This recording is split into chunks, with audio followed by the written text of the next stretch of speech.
Match தோத்ததுக்கு அப்புறம் டோனி என்ன சொன்னாருன்றத பார்க்கலாம். ஸோ டோனி வந்து என்ன சொன்னாருன்னு பார்த்தீங்கன்னா, ஸோ எங்களோட மிடில் பேட்டர்ஸ் வந்து அந்த ரொட்டேஷன் ஸ்ட்ரைக் ரொட்டேஷன் வந்து வரல. அந்த மிடில் ஓவர்ஸ் வந்து ஸ்பின்னர்ஸ் ஆடும்போது அந்த ரன்னே வரல.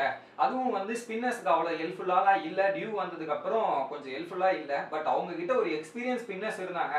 பட் அந்த இடத்துல எங்க பேட்டர்ஸ் ஒழுங்கா விளையாடல, ஸ்ட்ரைக் ரொட்டேஷன் பண்ணல, ரன் வரல. இதனால தான் நாங்கள் மேட்ச் தோத்தோம். ஸோ அந்த பொறுப்பு வந்து பேட்டர்ஸ் எடுத்து விளையாடி இருந்தாங்கன்னா நல்லா இருந்திருக்கும். ஸோ இந்த தோல்வி வந்து யாரும் பொறுப்பேற்க முடியாது. அந்த பேட்டர்ஸ் வந்து அவங்க எடுத்து இனிஷியலா விளையாடி இருந்தாங்கன்னா இந்த பிரச்சனை வந்திருக்காது. அதுவும் நானும் ஜடேஜா ஆடும்போது எங்களோட கடைசி பேட்டிங் பேர் அதுதான். ஸோ அந்த பேட்சை கடைசி வரை எடுத்துட்டு போறோம்னு நினைச்சோம், எடுத்துட்டு போனோம். பட் எனிவே அந்த லாஸ்ட் ஓவர்ல தோத்துட்டோம் மேட்சை.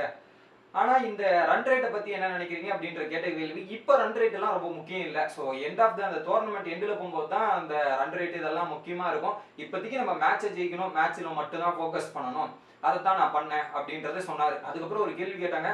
சரி, அந்த பவுலர்ஸ் எப்படி போடுறாங்க, இந்த கடைசி பால் நீங்க என்ன பண்ணலாம் அப்படின்றத நினைச்சிட்டு இருந்தீங்க அப்படின்னு கேட்கும்போது, நான் என்ன நினைச்சேன்னு பாத்தீங்கன்னா, சோ நம்ம ஃபர்ஸ்ட் பவுலர் என்ன பண்றாரு, என்ன ஃபீல்டு வைக்கிறாரு, என்ன பால் போட போறாரு, அவர் என்ன போட போறாருன்றத நம்ம உட்காந்து பார்க்கணும். அவர் கரெக்டா பால் போட்டாருன்னா சோ அவருக்கு லக் இருக்கு, லக் போடுறாரு. ஒருவேளை பாலை மிஸ் பண்ணிட்டாருன்னா நான் அவரை அடிப்பேன் அப்படின்ற ஸ்ட்ரென்த்தோட தான் இருப்பேன். நான் என் ஸ்கில் செட் மேல, என்னோட திறமை மேல எனக்கு நம்பிக்கை இருக்கு.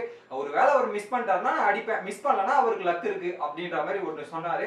ஸோ அதை தான் நான் பண்ணேன். ஸோ எனிவே அந்த கடைசி ஓவரில் அவர் நல்லா யாக்கர் போட்டுட்டாரு, அது மிஸ் ஆயிருச்சு, அவ்வளோதான் அப்படின்றத ஒரு பக்கம் சொல்லியிருந்தாரு.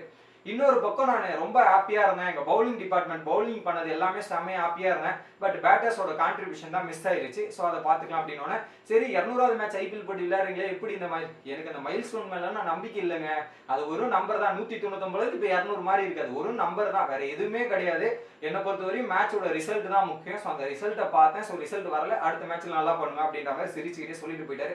நீங்க என்ன நினைக்கிறீங்க? சென்னை சூப்பர் கிங்ஸ் தோத்ததுக்கு என்ன காரணம், நீங்க என்ன நினைக்கிறீங்க அப்படின்றத கமெண்ட் பண்ணுங்க. என்னை பொறுத்தவரையும் அந்த மிடில் ஓவர்ஸோட பார்ட்னர்ஷிப்பே வரலங்க சென்னை சூப்பர் கிங்ஸோட. ரெண்டே பார்ட்னர்ஷிப் தான்.